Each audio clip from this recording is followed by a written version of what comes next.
Hey, what's up, Vox and Hops heads? I'm Matt, the vocal script top C, and you're listening to my podcast, Vox and Hops, where I hang out with fellow metal musicians to talk about their lives, music, and craft beer. I hope that you are staying safe during the madness that is COVID-19. I hope that you are with your loved ones. I hope that you are close to the people that you love. I hope that you're reaching out to them and staying in contact with them using technology to our advantage right now.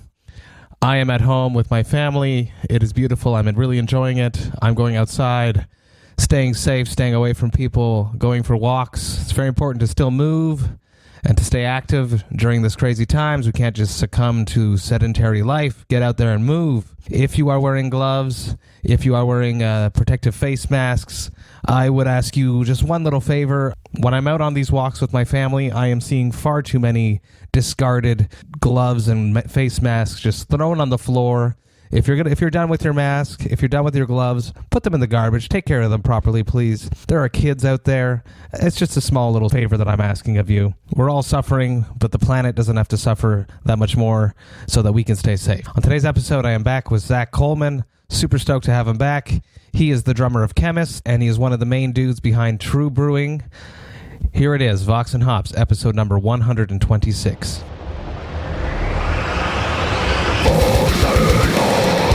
I warn you, what you are about to hear is very disturbing indeed.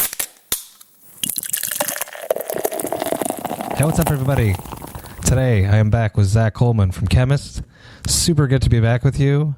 Situations are different. Last time we were at Brasserie Dunham. Yep. We had such a nice time. You went back there after your show. You let me know afterwards, and you enjoyed more of their great German-inspired brews.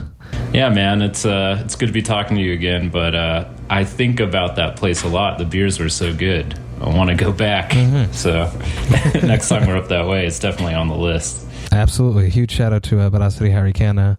One of my favorite places in Montreal to drink some out-of-the-box craft beer. They're not making anything normal, nothing hype, which you got to respect. Oh, absolutely. And they were just nailing all of the styles they were doing. It was really great. Let's just touch on the fact that we're not together. We're both at home. How are you feeling? How are you coping with everything regarding COVID-19? Oh, man. It's a mixed bag.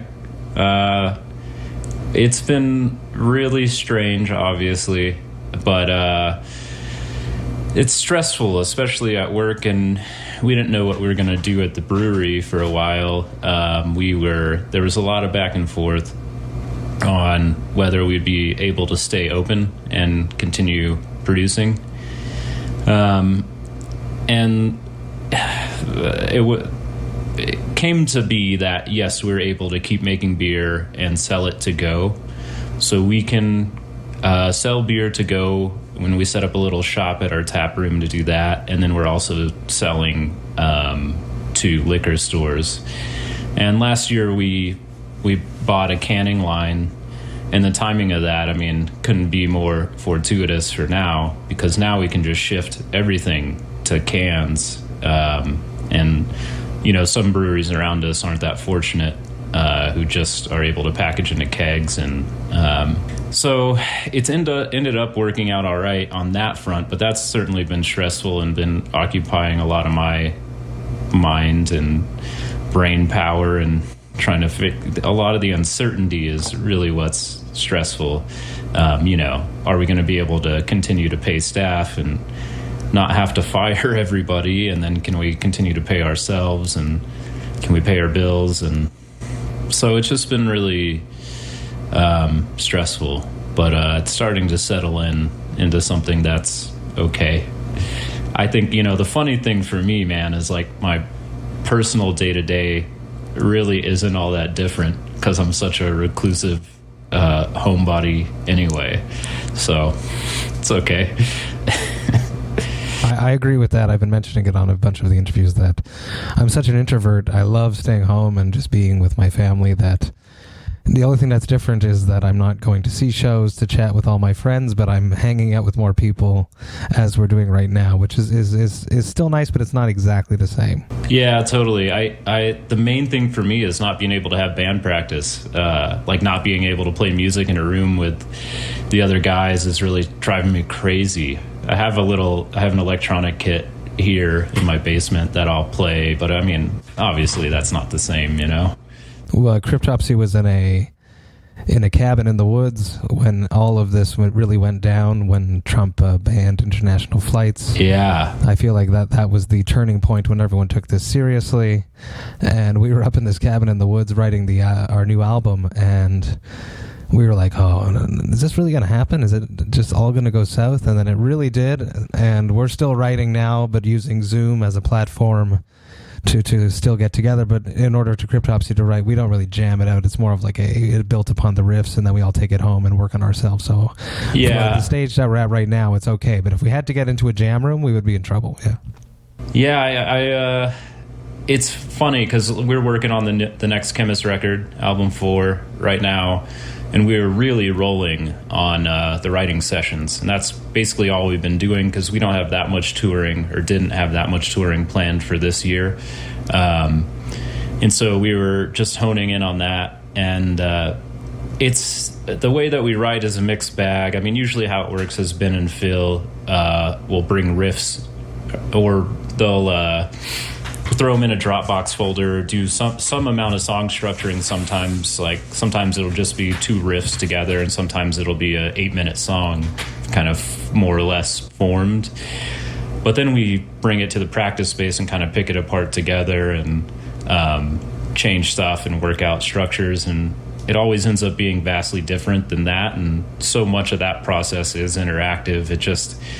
I feel like the songwriting has just really slowed down. I know the guys are still, you know, playing guitar and bass and stuff with Dan as much as they can, and trying to throw out new ideas. But, you know, it's definitely affected the writing process for us. Yeah, I don't think that the technology's there to remotely jam yet. If any tech-savvy people are listening and you have an answer for that, please send it our way so that we can help the whole music community do a virtual jam where it actually sounds right. I think that's the thing. So much of it is just about like the feeling and the sound and it all being, you know, in a room together. It's just going to be really hard to recreate that stuff. So I don't know. It's strange. That's the thing I miss the most. But otherwise, it's largely life as usual for me. So it's kind of weird. You still wake up early and you go brew beer. That's it, man. Just for everyone listening, I forgot to premise before that you are one of the main dudes behind True Brewing. Yeah. Out of Colorado. Yep. So you still wake up early, head to the brewery, start brewing some brews. Are you still brewing at the same pace, or did you have to scale back with everything? It's really close, which is awesome. And I don't know that that'll last. We'll see. Part of it's been the ebb and flow, because what happened with the shelter-in-place announcement at first is our mayor kind of bungled the announcement and said that liquor stores and producers were going to have to shut down. So there was this huge rush for everybody to stock up. And so we sold through like huge amount of beer in that couple of days, and that was awesome and terrible for us because we thought we were going to have to shut down. And then he was like, "Oh, actually, just kidding. That can stay open," and so, which is good.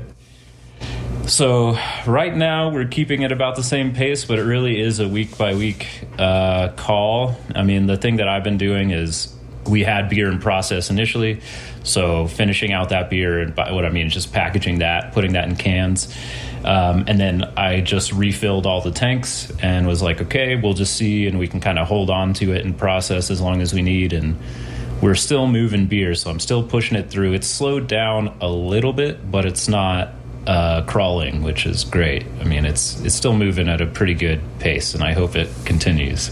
It's all those people that are restocking that showed up in those first 2 days. Exactly. They've gotten through that first stock of beer, so they're coming to restock. But I know, I don't know if it'll last. We just don't know how it's going to go. But it changes every day, though, too, with exactly what's happening with COVID. I work in childcare up here, and every day my boss is sending us some new email that things have changed, and the government is re-evaluating everything every day, every minute, every hour.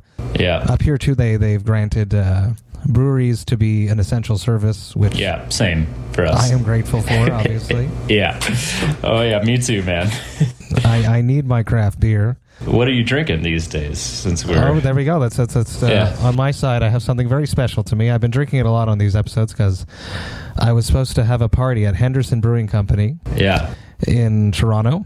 Oh, cool. Yeah. I am the sponsor for Devastation on the Nation, featuring Rotting Christ, Borknagar, Wolfheart, Abigail Williams, and Imperial Triumphant. And I was going to host an after party there, so this was the very first of Vox&Hops collab brew. This is a black lager called Devastation. It clocks in at 6%. I think it's a little higher, actually. I want to ask them because I keep finishing them and feeling a little bit more buzzed than a 6% should feel. It's a classic German lager. It is nice and malty, but a little bit more hoppy. Mm-hmm. It's really, really, really good and smooth. What do you got on your side there? Well, I haven't opened it yet because I've been waiting. This is a cool beer for me to bring to this, which I'll tell you what it is. So Dunham Brewery, Brasserie Dunham. I was given this beer by a buddy of mine, Luke, and he lives in Montreal and is a rep for YCH Hops there. And he was actually at the brewery the last time we talked, and I ran into him after we talked as I was walking out. He was there drinking a beer on his way to go to the Khemmis show, and it was totally random. But he dropped this off to our brewery at the Craft Brewers Conference this last year, and it's just been sitting in my fridge ever since. And I thought, man, what a better opportunity to kind of tie everything full circle. But anyway, Brasserie Dunham, and it's Bière de Foudre, so it's Foudre beer, and I don't know, I'm excited to drink it. So I've been waiting for an occasion, and this just kind of ties everything together. It's 4.7%, batch number 2, grisette, so rye grisette fermented in a Foudre, which sounds, right up my alley. So, what is the difference between like a barrel and a Foudre? Foudres are just bigger. So they're really big oak vats. They can range in size. The smallest ones that we have a handful. Smallest ones that we have are about 2.5 times the size of a normal barrel. Wow. So those are pretty small still, but obviously bigger than the barrel. And then we have others that are 50 hectoliter, so which they make, I think all of New Belgium, or most of New Belgium's Foudres are 200 hectoliter or something like that. So they get fairly large. And you see them a lot in kind of traditional sour beer places in Belgium, a lot with the spontaneous brewers, the bigger ones, Dre Fontainen and that kind of thing. And then you see them a lot too, actually, with Czechvar, kind of barrel aging lager. Some of the more traditional places that have been around for a long time have used these vessels for, storage and fermentation. But they're big wooden vessels. Massive shout out to first off to Luke, because since that night when you introduced me to him, we've become friends online. Yes, he's supported the podcast. He's a Vox&Hops head. Awesome. Much love, and I love my Yakima Chief hops. They've been pulling up some Sabro hops up here. Yeah, and pushing those pretty hard on people, and I really like that hop. It's got a nice little flowery profile that I really enjoy very much. Yeah, definitely. Oh, that's cool. That's really cool to hear, man. That. And also a second shout out to Brasserie Dunham, really one of Quebec's premier microbreweries. They just make fantastic brews, hands down, every time. I agree. Cheers, man. Cheers, Zach. How is that? Oh, it's great. Really nice. Are you deconstructing it? Last time we spoke, you absolutely, instantly. Yeah. We spoke about how you have trouble disconnecting from being a brewer, and this is great though. Trying to analyze every aspect of a beer just by taking a sip. Yeah. The main thing, I'm not really getting too deep into that, but the balance on this beer is super nice. It's got a really balanced level of acidity, a little bit of funk, but nothing offensive, which I like. I like a little bit of that character, but not a lot. Man, just really nice Foudre beer, I don't know what to say. It's just really well put together and balanced. Acidity, a little bit of malt character. It's got kind of Brettanomyces, but there's something like floral in the nose as well. Super easy to drink, very dry. Yeah, great. I've had a few other of their beers, and they've just been fantastic, so I'm not surprised. Then they have a crazy party, like a beer event, in August. I think it normally is. Hopefully it's going to happen this year with everything that's happening. Who knows? I think it's called Foudre Uni. Oh, cool. And they sell tickets like in January, and it's sold out immediately. And there's like time slots where you can go. Yeah. And they bring in, it's like a huge beer fest where all like the top breweries show up from around that little area, and from down in the States they come up. It's a very cool elite craft beer experience. Sounds awesome. What is something that you've been brewing that you're excited about, that has been you've been excited about? Yeah, there's a couple of things. One of the things that we just packaged was a Vienna lager, which is just like an amber lager, German style, obviously. And we had brewed it a couple of times on our smaller system, which now has been decommissioned. And this was our first time scaling it up to our slightly bigger system. And I changed a lot of things from the recipe of those initial batches. Just stuff I had learned. And Khemmis toured Germany this last year, and I got to try a lot of different beers on the way, and I had a bunch of monastic lagers there. And yeah, just having those, the yeast character was so interesting. So this is a roundabout way of saying I'm really excited about our Vienna lager. I ended up using a new yeast that was what I could hunt down stateside that was closest to those monastic lager fermentations. And yeah, it turned out just super nice. I'm really happy with it. The balance is really great. And so that's one. And then the other thing that's fermenting right now is a weird one, but as we do, it's a Quake Norwegian farmhouse style beer. I guess say a year and a half ago or something like that.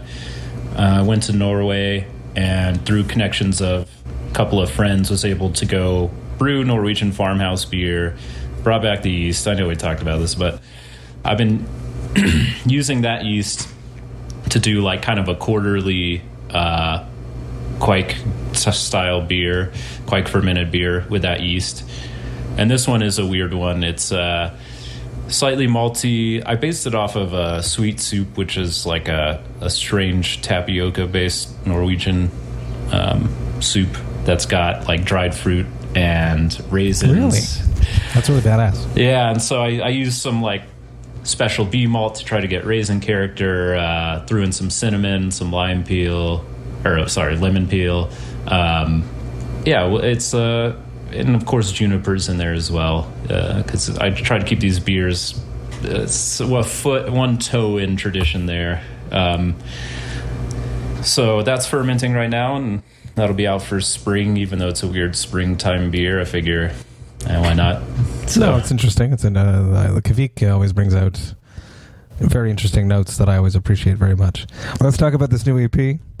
Yeah, let's talk about the EP, man. Which is why you're doing a press blitz right now. Exactly. We'll do our due diligence and cover that.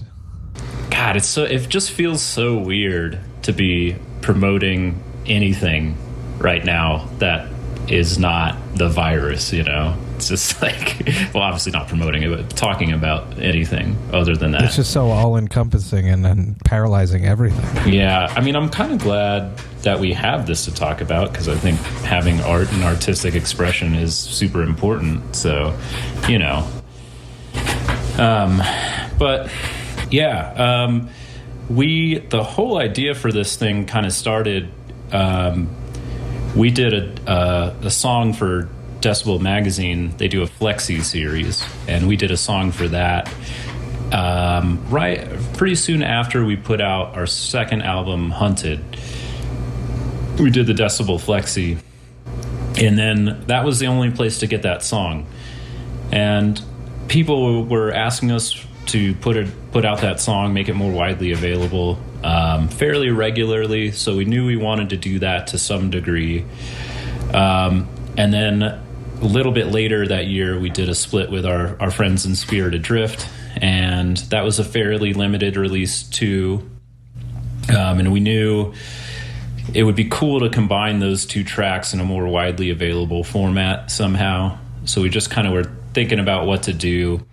And we all love ZZ Top. And I've had a tradition brewing at work, especially I'm from North Texas originally, and I moved to Denver about, 8+ years ago. But every Friday I would listen to Fandango and then listen to like the 70s albums, the classics, the first 4 or 5 albums, because I would be homesick and it would just remind me of home, and I just love ZZ Top. So every Friday for the last 9 years I've been doing that, and it ended up turning into a tradition with a band as well. So we kind of on drives, you guys throw it on the ZZ Top. Exactly. And then it morphed into just everybody doing it in their personal lives. And so, we're all kind of fascinated by ZZ Top and love the Fandango record because it's just such a kind of like weird little thing. But that record is half live and half studio tracks. And so we started looking at that as a model of like, man, it'd be cool to record a show. And then we have these 2 other tracks, so we could do half live, throw this on the other side, and kind of put together this thing. But we knew we needed another song at least to fill out the studio side. And so I'm trying to remember exactly, like, I feel like we went to the idea of doing a cover really quickly, just because with a few exceptions, we like keeping original songs to the albums, try to have as much focus on that as possible, except for when we're really kind of exploring outside of, like, you get so honed in on writing sometimes, which is like in a good way, that you have a really focused creative output, and so you don't want to pull away from that. But like when that's done, like say like we finished Hunted, we had like a bunch of ideas kind of bouncing around, and so we were happy to do that flexi track because it let us try something out and be like, maybe we'll go this other direction actually. And so, but right now we're kind of honed in on this album and like the sound that we have going, so it's like I don't really want to pull from that, so we knew we wanted to do a cover. And I'm trying to remember who brought up Dio. It was Ben or Phil, and yeah, I mean, we all love Dio. I mean, Dio's a master. And so he's the metal king. Yeah, of course. So when it came up, it was like, oh, fuck yeah, let's do that. But also, how do we do that respectfully? In your style, too. Exactly, yeah. So we knew we wanted to, so we thought Rainbow in the Dark would be really fun to do. And we started working on it, and it was coming together really quick. So we knew we were kind of on to the right thing then, and just went with it. And it was really fun to kind of analyze that, break it down, but also make it our own thing while paying respect to the original, of course. I mean, that's the main thing, It's like, man, how do you do that and not butcher it? Yeah, it's a fine line to walk. It is. It's a very hard thing to do a cover and to put it on, because you want it to be your style. Yeah. You want to respect the original. But personally, I hate just listening to a cover that's just a cover, though. I do too, man. I hate it when it's like so straight, Because like, what's the point? I just listen to the original. And that's the thing we talked about too. It's like, let's make some changes, but not huge. But let's make it our own. And so yeah, that's what we tried to do. Of course, I mean, nobody will top Dio. No.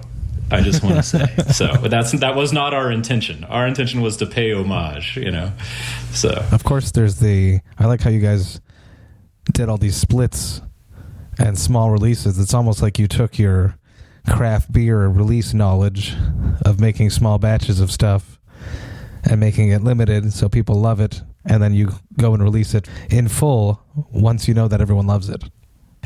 Yeah, totally. I mean, it wasn't that conscious, it was really just, it really started for like, we want to find a home for Empty Throne on a more widely available format. And we didn't know what that would be, whether it'd be just, digitally via this thing or that thing or whatever.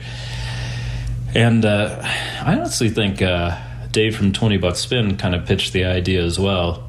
And so, yeah, it was cool. We had 2 back-to-back. We had set up 2 back-to-back shows here in Denver in December.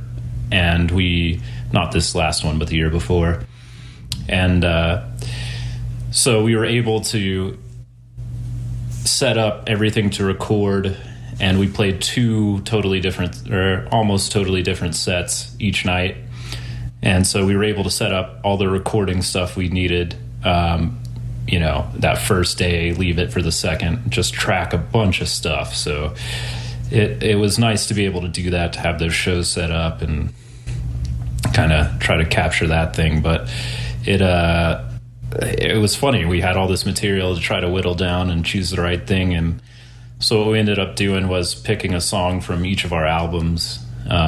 So Bloodletting, and then Three Gates and Bereaved. So with Desolation Hunted and Absolution, respectively. So kind of the journey of the band, and takes you through the discography. Was Mr. Otero there? He was. Capturing the sound? Yeah, exactly. Him and our buddy Chris Lemos was doing sound for us there. But yeah, Otero was there capturing the sound, man. So shout out to Dave Otero. Absolutely. Just killing it on everything he does. Yeah, and he's doing all these cool videos for recording now. And like, man, he's getting so pro at that. You should definitely check out Dave Otero's YouTube page and subscribe to that if you're interested in how all these great records come together. Totally. It's worth your time. I just want to touch on someone's been very vocal in the brewing world, Jeffrey Stuffings. Sure. From Jester King. Thank you. From Jester King Brewing. He's been very, very vocal on social media. I have a little Jester King bottle opener right here. So see, everything comes together, eh? I'm a big fan. I've had a few of their brews. They're amazing. He's been very vocal on social media about how the craft beer industry is suffering, especially in his situation where he's set up like the craft beer experience when you go and drink beer at his brewery. It's more than just a tap room. It's like a whole day experience, and the suffering that they're happening. How do you think brewers can help themselves get through this time, or what should people do if they want to help out their favorite breweries? Man, it's really, I don't know what the right approach is. I think it's just so circumstantial too, depending on what state you're in and what rules you have, what you're able to do. For us, we can sell beer to go, and we also now are able to deliver beer directly to people's houses. So we're doing everything we can.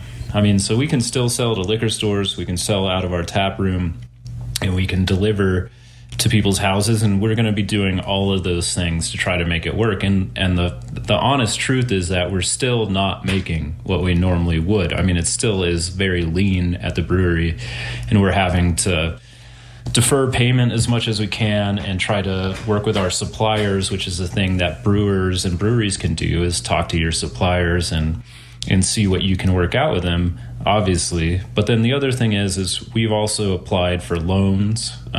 We've applied for small business loans. There's a relief loan that should be coming down the pipeline. And so staying on top of that side of it will be helpful as well from an industry side. And then, my hope from people drinking beer is like, if you normally would go to a place and buy their beer, to keep doing that in whatever way you can. Because like, say you would go, we have regulars who come to our tap room every day, spend $15 or whatever. Obviously, maybe you can't do that, and maybe you shouldn't. Maybe it's not responsible to be leaving the house to do that. But if you can do that half as much or a quarter as much, even, I mean, it really helps out. Everything helps out right now. So, looking into the breweries that you love and care about, and seeing, if you're able to support them via, actually buying their beer, or maybe even Jester King's case, I know they have a GoFundMe for their employees to help pay them for having to lay off a large portion of the staff. I mean, if you were planning a trip there, or it's just hard to recommend any of that stuff, because I know it's lean times for a lot of people, and a lot of people are suddenly without work. The reality is a lot of help, you would want to hope and think would come from the top down, and we would be supported by our government, but I don't know that I have a lot of faith in that happening. I mean, and we can support each other as much as we can. I mean, one of the things that we can do is just talk to each other, share information, and talk to the people who are drinking our beer, and try to be honest with them about our situation and what it looks like, because it's not pretty for a lot of people, and I think that's okay to say. It's something that we all have to realize. And I really I've kind of been keeping like very loose tabs on Jester King, because they're a huge inspiration for me. I mean, coming from Texas, and I remember when they first started releasing beer, it getting into the market and finding this bottle with this beer called Black Metal and this dude in corpse paint on it, and being like, what the fuck? This is awesome, and like just learning more about them. And I went to their first anniversary way back when, right before I moved here, and just being blown away, because that was the first showcase for some of the mixed fermentation beers they had, and I was just like, totally fascinated by that. And so I hate to see that, of course. It's good. I'm glad that somebody that big is being so vocal about it. A lot of the times they would have like some PR person trying to do it for themselves, but it's important when it comes from the people that actually need the help. And that's the thing, it's like, I think with anything you can only be honest about it, and like having that direct line of communication is important. So one last more fun question. Sure. Something I've started asking people. What is your hangover cure? Oh, man. I don't know that I have a cure anymore. I just have things that I do. So there's a really good... Step one. Yeah. I just know I'm going to suffer. I'm like, there's no curing it anymore. But I'll tell you this. I cannot do hair of the dog. Like, I can't drink again. It's never worked for me. And it especially doesn't work for me now that I'm getting into my mid-30s. It's like my body's just not having that. So no booze, number one. Not a good thing. The other thing I do is, if I have it, I'll drink an emergency. For some reason, I like to do that. And then if I'm home, there's a really good Thai food place up the street that I will order delivered to the house, because I'm not leaving. So I actually, emergency, eat a bunch of spicy noodles, and watch TV and drink a bunch of water, and that's it. And if I'm feeling like I'm rounding the corner enough, I'll drink coffee. That's like, but I have to be careful with that, because if I'm just super dehydrated, that'll ruin everything immediately. So I can't wake up and drink coffee. I gotta wait, see where I'm at. The wise words from the man that makes the beer. So everyone listen. So when does this new Khemmis EP come out? Yeah, so Doomed Heavy Metal comes out April 17th. So just in a few weeks here. And yeah, man, I'm really excited about it too, because I think it'll give something for people to focus on, and kind of the rainbow and the dark cover is a fun thing.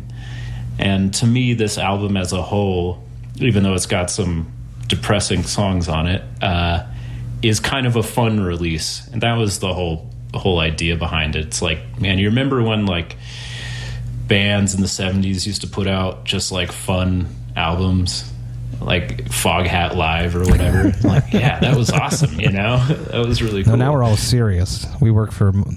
Well, it's like not everything has to be a magnum opus, you know? I feel like metal's a genre especially where that's often the case. The view is like, this has to be the ultimate release. And it's like, I just want to put out this cool collection of things. Is that okay? You know?